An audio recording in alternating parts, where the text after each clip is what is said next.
5 reasons why you need to stop taking gigs. I'm gonna tell you why.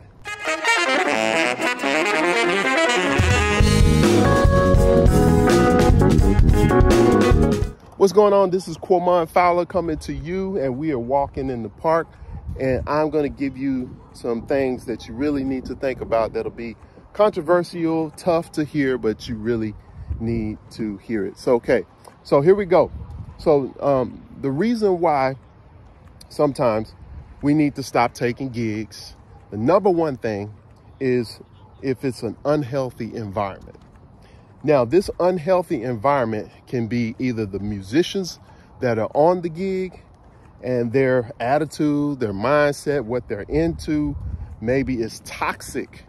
And every time you leave the gig, you feeling dirty, or you feeling bad, or you feeling stressed out and all of that kind of stuff, then maybe you need to stop taking those gigs when they call, or whoever that is that calls.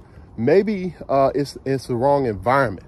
A lot of people who might be dealing with drugs, or who might be, talking and talking about things that you don't want to necessarily be around and hearing, you know what I'm saying? So those type of gigs, then you might need to stop doing those. There's a scripture that actually talks about bad company and how it can corrupt your character, okay?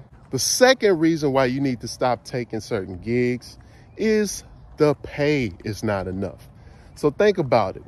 There's a lot of gigs, especially for the college, on the college scene. I mean, a lot of these restaurants, they take full advantage of the fact that they know college students will just play for $50 for just anything. So they don't have to pay much.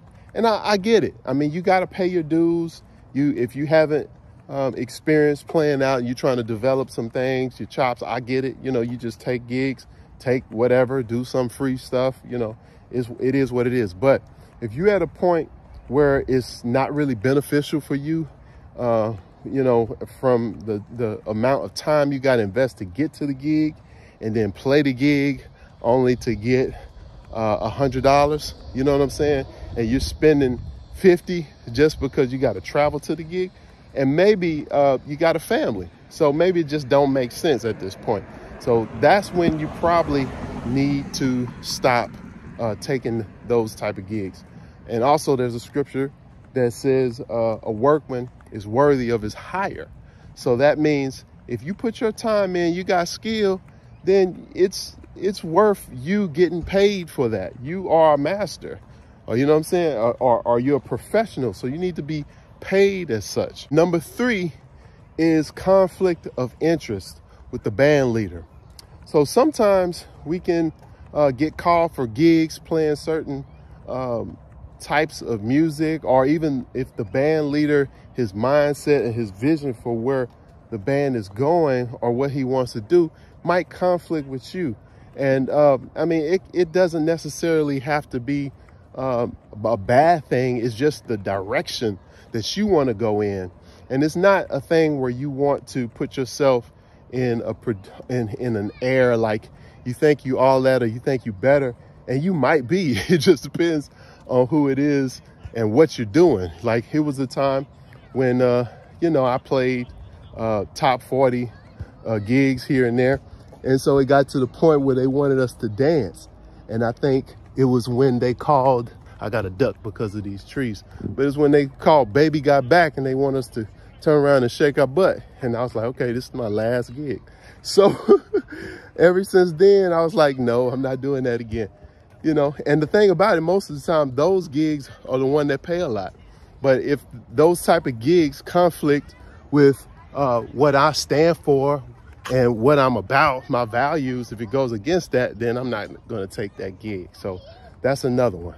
Number 4 is poor musicianship. So if you are playing gigs and the musicians are not dedicated, or they don't sound good, and it's making you feel bad or feel like, you're uninspired to really to play, or, you're feeling like, man, this is really a drag. It's stressing you out because the drummer is not keeping time, or the piano player is not playing the right chords and it's always like that, then that might be a gig you need to say, you know what, I'm not going to take the call when they call me the next time. You know, maybe you just need to be like, you know, I'm busy, I'm not available. And unavailable doesn't necessarily mean that, you know, you got something to do on that day. Unavailable is just unavailable. All right, and number 5 is to work on your brand, you know. So let me talk about that one. Sometimes certain people call you for gigs and it's just not a good fit for your brand and what you want to do. All right, so some people, I've even called certain musicians who started out with me because they're at a certain point or a certain stage in their career, they don't play certain type of gigs. You know, some people prefer a certain environment. You know, some people don't play in clubs. Some people prefer concert halls. You know, some people prefer just church. So it just depends on what is consistent with your values, with your purpose. And sometimes you got to say no so you can develop your brand. Because if you keep taking gigs as a sideman, then that's what people will think that that's all you do. You know, sometimes you might need to take a step back and work on your own branding and develop some things so that when you get called, they're calling you because they want you as an artist. They want you, your original music and your band. And that takes time to develop. But if you're so busy playing everybody else's music and helping shape everybody else's vision, you know, you don't have time to develop your own. And all of this stuff is in stages. I've been through all these stages, experienced all these things. And in your journey, you just get to the point where you graduate from certain gigs, from certain environments, you know, certain things, especially when you have a family. You know, you want to be at home at a certain time. You don't want to travel out so far if you got to get up in the morning. You know, certain things, decisions that you make in terms of what gigs you take have to make sense. It got to make sense financially. It got to make sense in terms of the environment. It got to make sense in terms of the artistic inspiration or stimulation, the musicianship. You know, all of those things factor in if I say yes.